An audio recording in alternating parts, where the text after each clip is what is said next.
दर्शकों, आज का हमारा टॉपिक है दाम्पत्य सुख के उपाय। मित्रों, दाम्पत्य सुख के उपाय ये आवश्यकता क्यों पड़ी? इधर ये 10-5 वर्षों में ये देखने में आया है कि पति और पत्नी के बीच में संबंध मधुर नहीं रहते।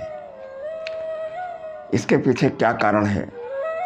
कारण इसके पीछे जहाँ तक देखा गया, रिसर्च की गई है, तो सबसे पहले तो प्रमुख कारण समझ में आता है सहनशीलता। और अगर ज्योतिषी दृष्टिकोण से अगर हम देखें कि क्या कारण है कि विवाह के बाद पति पत्नी आपस में इनके बीच में अच्छे संबंध नहीं होते हैं, तो कुछ प्रमुख बातों पर आज हम चर्चा करेंगे। इसके बाद में कुछ हम उपाय बताएंगे जिससे तलाक रुक सकता है और तलाक न हो। तलाक शब्द हालांकि अच्छा नहीं है, ना ये कहने में अच्छा लगता है, ना ये सुनने में अच्छा लगता है। पति पत्नी के बीच में मधुर संबंध हो तो जीवन यापन बड़े आराम से कट जाता है। तो आइए जान लेते हैं, समझ लेते हैं कि कौन से ऐसे ज्योतिष के ऐसे ग्रहों के योग बनते हैं कि आपस में पति पत्नी में वैमनस्यता उत्पन्न हो जाती है। मित्रों, विवाह के समय हम लोग जन्मांक को विधिवत मिलाते हैं, उसमें योग बनता है मांगलिक योग। तो मांगलिक योग के बारे में लोगों ने एक हौवा खड़ा कर दिया है कि वो साहब लड़का मंगली है या वर मंगली है या कन्या मंगली है। हालांकि मांगलिक दोष के ऊपर हमने 6 एपिसोड बनाए हैं। हमारे 6 वीडियो हमारे चैनल पर पड़े हैं, अगर आप चाहें तो पीछे जा कर के आप उन्हें देख सकते हैं। लेकिन फिर भी हम बात कर लेते हैं कि मांगलिक दोष और मांगलिक योग होता क्या है। दरअसल मंगल जन्म कुंडली में अगर मंगल लग्न से प्रथम भाव, चौथे भाव, 7वें भाव, 8वें, 12वें भाव में अगर मंगल की स्थिति होती है तो मांगलिक दोष कहलाता है, मांगलिक योग कहलाता है, जिसे लोगों ने दोष कहना शुरू कर दिया है। जब योग की कुछ माने कमियां समझ में आ जाएं, उनसे प्रतिकूल प्रभाव पड़ने लगे तो उसे दोष कहा जाता है, उसे दोष कहा जाता है। अब मंगल को ही क्यों लिया गया? अब सबसे पहले मंगल की हम चर्चा कर लेते हैं कि मंगल का आखिरकार कारण है। देखिए, मंगल पराक्रम का कारक है, मंगल उत्तेजना का कारक है।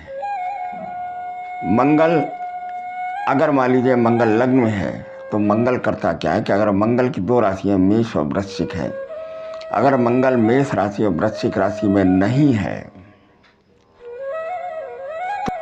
तो वहां मंगल बैठ करके उस जातक के स्वभाव में उग्रता पैदा कर देगा और उसकी सीधी दृष्टि 7वें भाव पर पड़ेगी।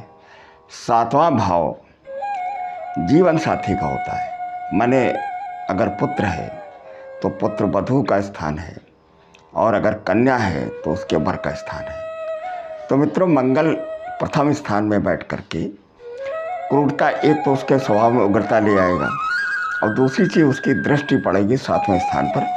तो लिहाजा मार्स इज द सेपरेट ग्रह। मंगल का जो स्वभाव है ये बीच में दूरी डालने वाला है, माने जिसे बोलते हैं बीच में एक माने स्थिति इस तरीके की पैदा कर देता है कि आपस में उग्रता पैदा हो जाती है और पति पत्नी का जो संबंध है बहुत ही मधुर और बहुत ही सहनशीलता का संबंध है। तो जब अगर वर की कुंडली में लग्न में मंगल है तो उसके स्वभाव में उग्रता हो जाएगी।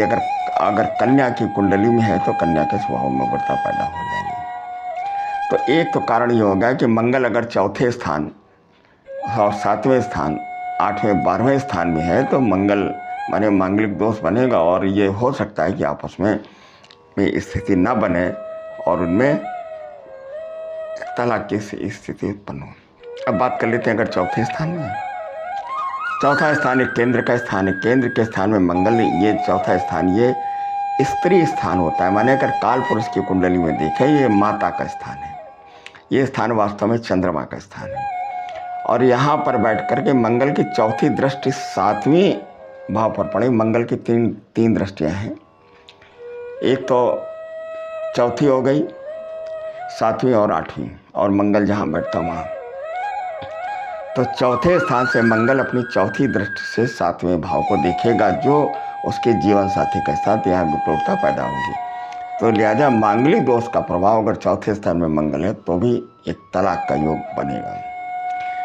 अगर मंगल 7वें स्थान में है तो ये तो लाइफ पार्टनर का स्थान ही होता है, यहाँ पर बैठ करके मंगल कूटता पैदा करेगा, तो इसके बारे में कुछ नहीं कहना, तो लिहाजा आपस में संबंध यहाँ भी बिगड़ेंगे। अगर 8वें स्थान में मंगल है तो अगर 8वें स्थान में मंगल ही आयु का स्थान होता है तो आयु में क्रूरता आ जाएगी, माने आयु में हो सकता कमी आ जाए या अल्पायु योग बन जाए, और यहाँ से सीधी दृष्टि साथी वाणी के स्थान में पड़ेगी जो वाणी दोष बनाएगा, और ये परिवार का भी स्थान होता है। तो इस भाव पर जब दृष्टि पड़ती है तो परिवार में एक माने छिन्न भिन्न होने की संभावना बनी रहती है।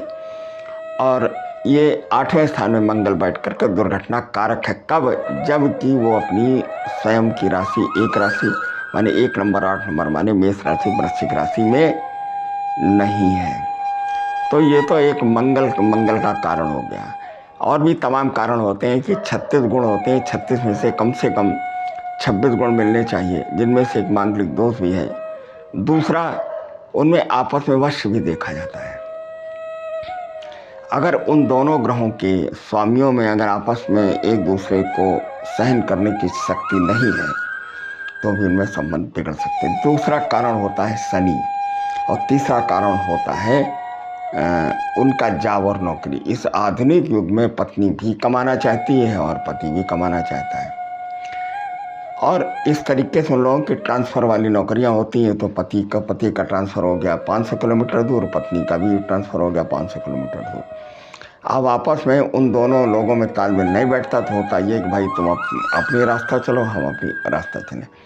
तो ये तो कुछ मोटे मोटे हमने कारण बताए हैं। अब हम इसके बाद में उपाय बताने के लिए जा रहे हैं कि अगर पति पत्नी के बीच में संबंध मधुर न हो तो क्या उपाय करें। कुछ विशेष उपाय की हम बात करेंगे।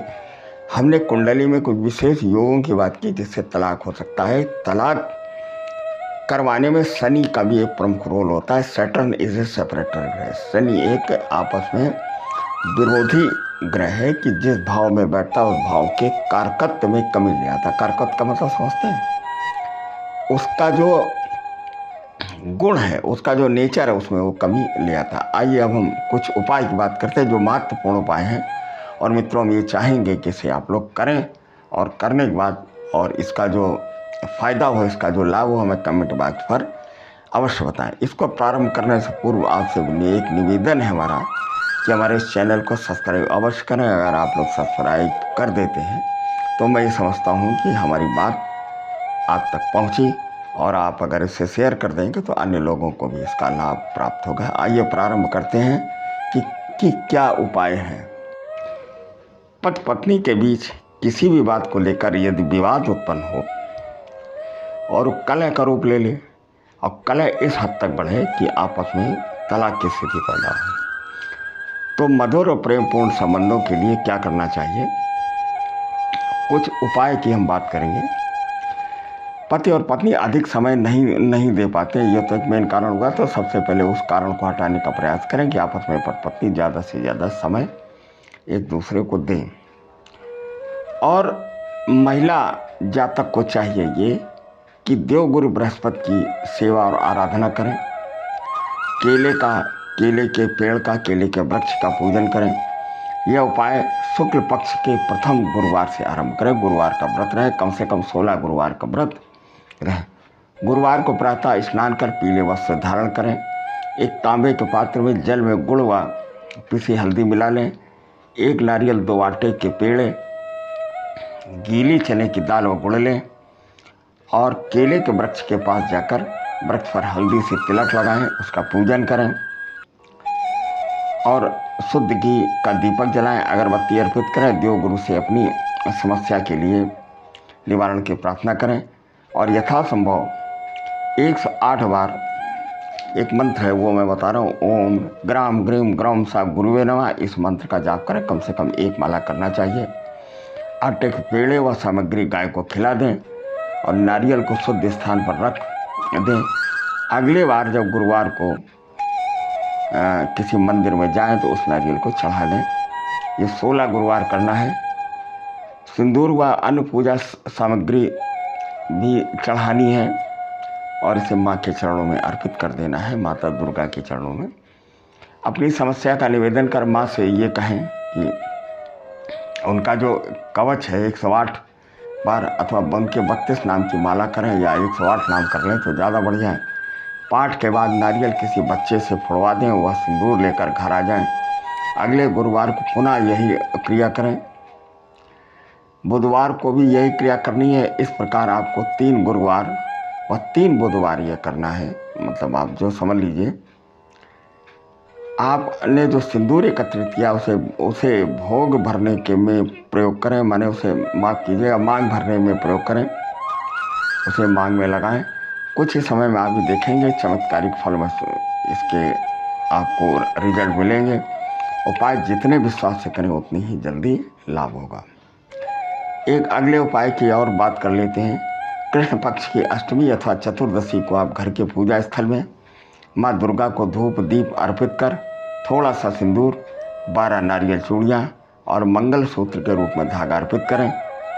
माँ से सिर्फ इतनी प्रार्थना करें कि माँ मैं तेरी पुत्री हूँ, यह सामग्री मैं तेरे उपहार स्वरूप स्वीकार कर रही हूँ, जिससे तेरी कृपा और आशीर्वाद से मेरा दाम्पत्य जीवन सही सलामत रहे।